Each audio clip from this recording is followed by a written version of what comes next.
అందరికీ నమస్కారం. గత 2 రోజుల నుంచి ఆంధ్ర రాష్ట్రంలో ఏ విధంగా పరిపాలన జరుగుతుందో మనందరం కూడా ఒకసారి గమనించాల్సిన అవసరం ఉంది. పత్రికా స్వేచ్ఛని అపహరించే విధంగా ఏ ఒక్కరూ కూడా ఏదైతే రాష్ట్ర ప్రభుత్వం చేస్తున్న తప్పిదాలు కావచ్చు, అదేవిధంగా రాష్ట్ర ప్రభుత్వం అమలు చేయని పథకాలని ఎత్తు చూపెట్టినా కానివ్వండి, ఈ రాష్ట్ర ప్రభుత్వం చేసే అరాచకాలు చూపెట్టినా కానివ్వండి, ఆ మీడియా సంస్థల్ని ఏ విధంగా బ్యాన్ చేస్తున్నారో మనందరికి కూడా తెలిసిన విషయమే. ఈ కూటమి ప్రభుత్వం ఏర్పడిన కాడి నుంచి కూడా సాక్షి టీవీ కావచ్చు, అదేవిధంగా మిగతా కొన్ని ఛానల్స్ ఏదైతే TV9 కావచ్చు, NTV కావచ్చు, 10TV కావచ్చు, కొన్ని ఇంకా ఏదైతే ఈ రాష్ట్ర ప్రభుత్వాన్ని ఉన్నది ఉన్నట్టుగా చూపెడితే వాళ్ళని బ్యాన్ చేసి బెదిరించే విధంగా కూటమి ప్రభుత్వం పరిపాలన జరుగుతుంది.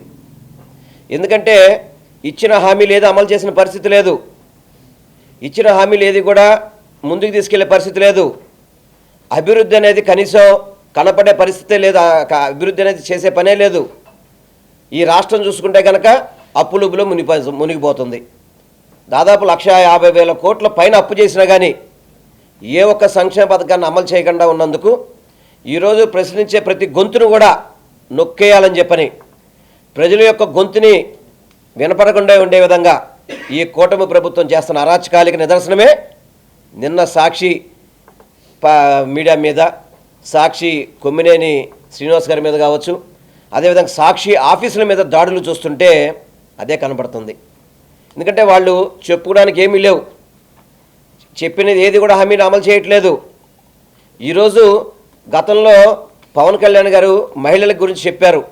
ఏం చెప్పారు? మా ప్రభుత్వం వచ్చాక మహిళలు మీకు స్వేచ్ఛగా తిరగనిస్తామని చెప్పనేది.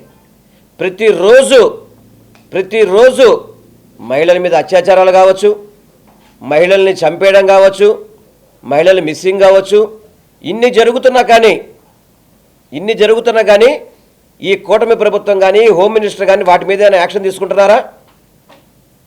మహిళలు సుమారు ఎంతమంది ఆత్మహత్య చేసుకుని ఉంటారు, ఎంతమందిని చంపేసి ఉంటారు, మహిళలు ఎంతమంది మిస్ అయిపోయి ఉంటారు? కనీసం మహిళల మీద వాటి మీద మాట్లాడిన హోమ్ మినిస్టర్ గారు విజయమ్మ గారి గురించి, భారతమ్మ గారి గురించి ఏం మాట్లాడుతున్నారండి? ఒక మహిళా హోమ్ మినిస్టర్ అయ్యండి ఏం మాట్లాడుతున్నారు? వాటి మీద చర్యలు ఉండవు. మాట్లాడిన వాటికి కొమ్మినేని శ్రీనివాస్ గారు 70 ఏళ్ల వయసున్న సీనియర్ జర్నలిస్ట్ని ఏ విధంగా నిన్న తీసుకొచ్చారో మీరు చూశారు. కనీసం ఇంట్లో ట్యాబ్లెట్ తీసుకుందామంటే కూడా లోపల పంపించిన పరిస్థితి లేదు. ఇంట్లోకి ట్యాబ్లెట్ తీసుకుందామన్నా, బట్టలు తీసుకుందామన్నా కూడా నిర్దాక్షంగా గేటు బయటే ఆపేసి ఏ విధంగా ఒక క్రిమినల్ ముద్దాయిని ఏ విధంగా ట్రీట్ చేస్తారో, ఏ విధంగా కనీసం ప్రొసీజర్ పాటించకుండా పోలీసు వ్యవస్థ ఏ విధంగా చేస్తుందో మీరు చూశారు. అంటే వీటన్నిటిని చూసి సాక్షి మీడియా భయపడుతుందని చెప్పని, వైఎస్ఆర్సీపీ శ్రేణులు భయపడతారని చెప్పి అనుకుంటారు. మీరేమన్నా? ఎవ్వరు కూడా భయపడే పరిస్థితి కాదు. ప్రజల కోసం ఎంతవరకైనా వెళ్ళే పార్టీ వైఎస్ఆర్సీపీ పార్టీ. ప్రజల గొంతుకిని వినిపించడానికి ఎంత దూరమైన వెళ్ళే ఛానళ్ళు, సాక్షి ఛానల్ కావచ్చు, సాక్షి పేపర్ కావచ్చు, ఇవన్నీ కూడా తప్పకుండా ప్రజల పక్షాన్ని నిలబడతారు. మీరు ఎన్ని కిరాచకాలు, ఆచకాలు, ఎన్ని ఇబ్బందులు పెట్టినా కానివ్వండి. నేను కూటమి ప్రభుత్వం ఒకటే కోరుకుంటాను, మీకు పరిపాలన ఇచ్చింది దీనికోసమా? దాడులు చేయమని చెప్పా? ఈ మానభంగాలు చేస్తున్నా, అత్యాచారాలు చేస్తున్నా పట్టించుకున్న పరిస్థితి లేదా? ఎక్కడ పోతుంది ఈ పరిపాలన? అసలుకి ఏమైపోతుంది పరిపాలన? అసలుకి ప్రతిరోజు కూడా కేవలం కక్ష సాధింపు, ప్రశ్నించే ప్రతి గొంతును కూడా అరెస్ట్ చేయాలని చెప్పని ప్రయత్నం చేయడం తప్ప ఈ కూటమి ప్రభుత్వం పరిపాలనలో పూర్తిగా కూడా విఫలమైపోయిందని చెప్పని మీ అందరికీ కూడా తెలియపరచుకుంటున్నాం. తప్పుడు కేసులు ఆపాలి. నిన్న సాక్షి మీడియా మీద దాడి చేసింది ఎవరండి? కేవలం కూటమి నాయకులు, ముఖ్యంగా తెలుగుదేశం పార్టీ నాయకులు. ప్రజానీకం ఎవరు ఉన్నారా? దాడులు చూస్తూ కూర్చుంటాం అనుకుంటున్నారా? చూస్తూ కూర్చుంటామా? తప్పకుండా వాళ్ళకి సమాధానం చెప్పే రోజులు దగ్గరలో ఉంటాయి. దాంట్లో సమస్య లేదు.